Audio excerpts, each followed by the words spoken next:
喺1688買嘅超聲波機壞咗，要寄去廣州，所以今日嚟咗深圳。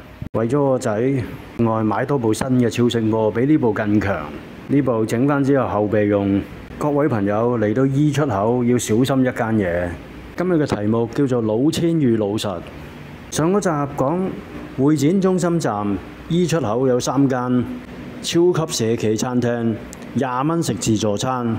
係任 Q 你夾嗰啲餸，我想嚟試下，但係佢要5點鐘開始，咁我就打消呢個念頭啦，冇去試。翻皇庭廣場，但係我喺呢度食早餐，求其揾一間。真係做人唔可以求其，求其就會中招。記住呢間牛肉果條湯，呢度係好垃圾、好噏耷嘅 food court。呢碗嘢竟然40蚊，牛雜又唔腍。佢係我喺深圳食過最貴嘅一碗啊！呢幾個潮州仔，我以為潮州人做生意好老實，真係有例外。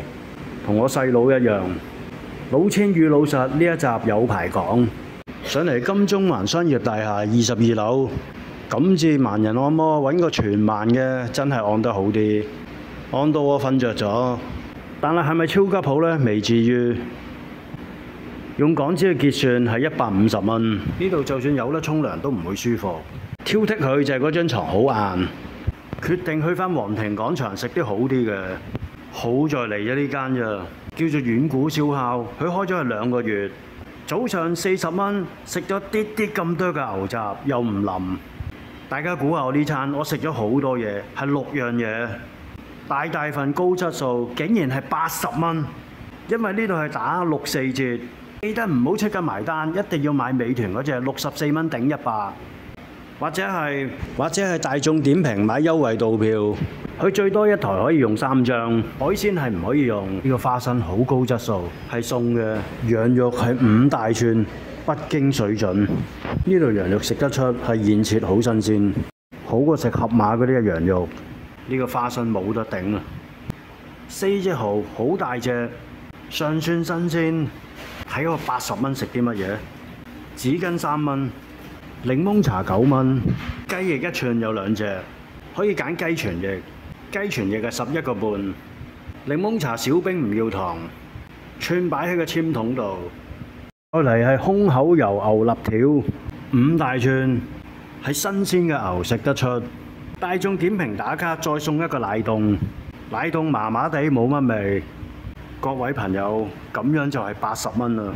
張單寫住82蚊，但係實際俾嘅係80蚊。60蚊券再加多20蚊嘅補翻差價，冇花冇假，真係80蚊。出面環境好好，露天，但係而家曬，搭咗個禪篷，唔知有冇冷氣。佢裡面都好鬼大，坐得好舒服，卡位好闊落。今朝爛鬼地貓 food court， 少牛雜，又硬又貴。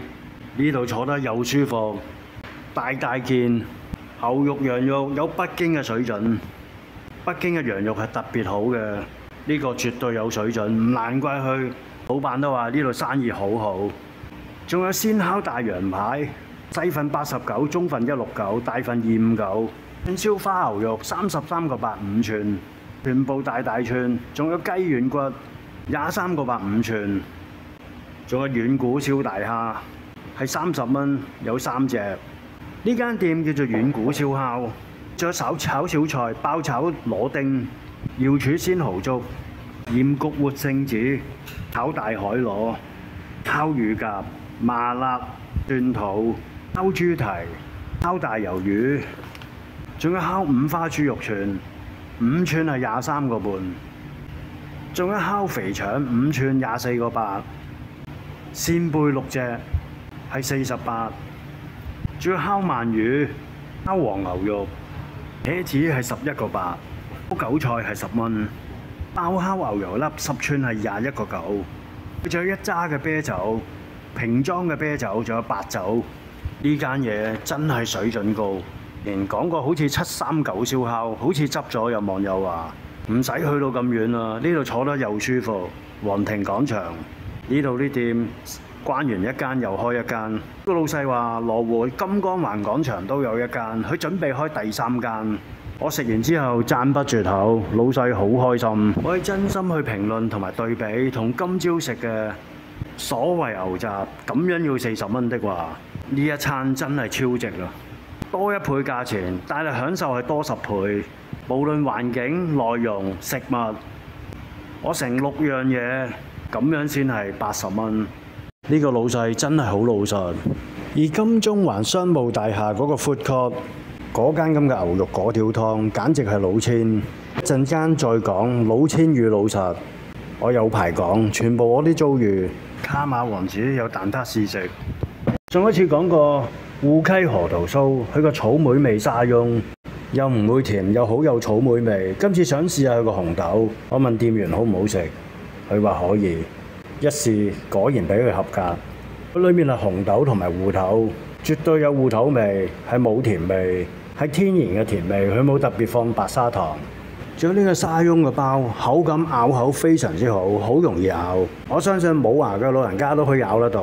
千戶本鋪見到佢推一大紮芒果，全部都好新鮮。想試佢個芒果甜品，但係見佢咁多芒果汁，好怕濕熱。又想試下佢嘅薑汁燉奶，係薑汁撞奶。跟住嗌咗個牛油果，呢個牛油果真係淡咗啲，但係都收貨。呢檔嘢已經贏晒香港好多甜品鋪。得呢度佢用啲奶特別好，好似水牛奶。呢碗嘢加埋個芒果係30蚊，攞去盒馬先生度行下先。呢個大包個樣幾吸引，6蚊個。乳豬個樣都唔錯。軟骨燒烤絕對好過呢度啲羊肉，因為我食過2次。下次我就要試下呢度啲奶，7蚊一盒，係盒馬牌，盒馬出品真係唔會差。呢個就係1688買過嘅牛油果油，1688已經冇得買啦。原來俾盒馬全部承包晒，76蚊，平過1688，因為佢唔使運費。如果自己攞走的話，哇！啲榴蓮好貴，60蚊一塊啊！有啲水果，有啲菜真係貴到離晒譜。我欣賞大陸製造嘅呢部慢磨機，1688係100蚊到200蚊度。有冇人食過呢間回轉嘅火鍋店呢？睇落啲菜轉到唔係好新鮮，但係啲牛肉、羊肉、肥牛全部要另外點。如果擺到係咁轉，真係轉到乾晒水。睇下啲華為手機，原來鴻蒙系統都可以全部用到香港啲 Apps、WhatsApp 同埋 Google。睇下自己要咩價位，2000幾到3000都有，最平嘅雙摺疊就要1萬幾蚊啦。3摺疊冇擺喺度，佢要2萬幾。sales 講中國移動用唔到北斗衛星，人講話要用中國電信。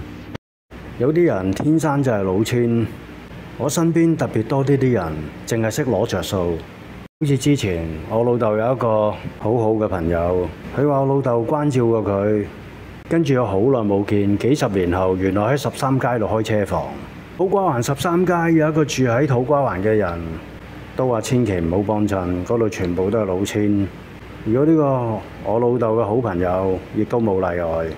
以前俾部車去整，收咗成7000蚊。我喺淘寶度買材料，買完之後竟然佢唔用，走去自己德國行度買，仲要開貴咗好多。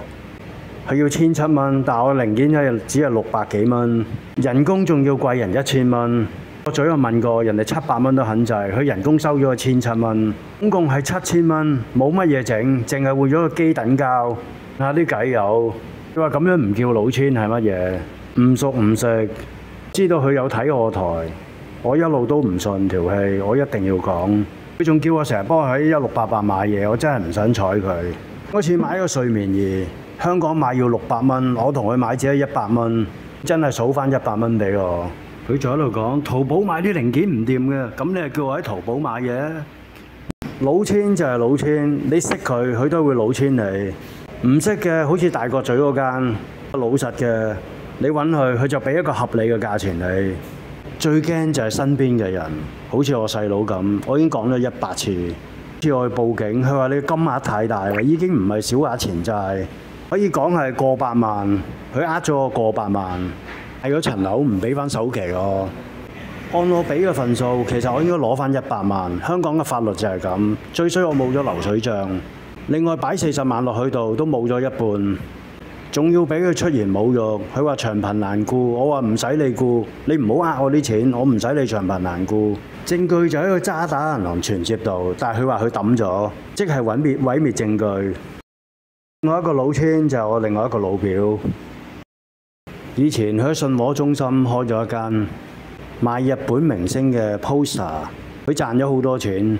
當時係20幾年前，香港好興買日本嗰啲明星海報。酒井法子年青嗰陣，一張海報可以賣到成2000蚊，應該係可能唔止。嗰陣我記得係97年，我喺日本租嗰間屋，佢話我請你食飯啦。佢趌起個尾巴已經知道佢想點，一路嚟日本入貨，一路係咁住嗰間屋。佢揾佢伙計係咁嚟，一個月住成半個月。日本嘅水電費係非常之貴，我都未出聲，跟住我日本老婆就出聲啦，連佢都忍唔住，象徵式收翻啲水電費，但係佢慳屋租，我幫佢慳屋租慳無數。佢嚟咗好鬼耐，差唔多年幾2年，一年裡面係有半年係住喺我嗰度。唔緊要，你慳咗屋租，跟住我同佢大表姐買婚紗，同大表姐講好咗，我係攞嗰個價錢，跟住話哇你咪好煩，將我嗰份都攞鬼埋，跟住我就完全唔會再同呢個人合作。如果我係賺咁少的話，我一定唔會做。身邊太多呢啲人啦，呢個咁嘅老表超級度縮。喺的士行度做，溝咗人哋嘅太子女，同人結婚住喺人哋間屋度，同埋外母喺美孚新村。呢啲事我真係做唔出啊！我唔係特登去講人壞話，但係你同我有咁嘅瓜葛，我必須拿出嚟講。我條氣真係唔係好強。次次我啲家姐姐夫過嚟日本嗰陣，佢一齊去，原來佢謀住人哋啲 quota、啲 poster。係咁要人幫佢手拎。喺香港黑暴事件嗰陣，我明明喺電視見到佢阻人搭地鐵，呢條友又高大，真係一睇就知道係佢。你試問，如果阻人搭地鐵冇錢，咁犀利嘅人會唔會去做？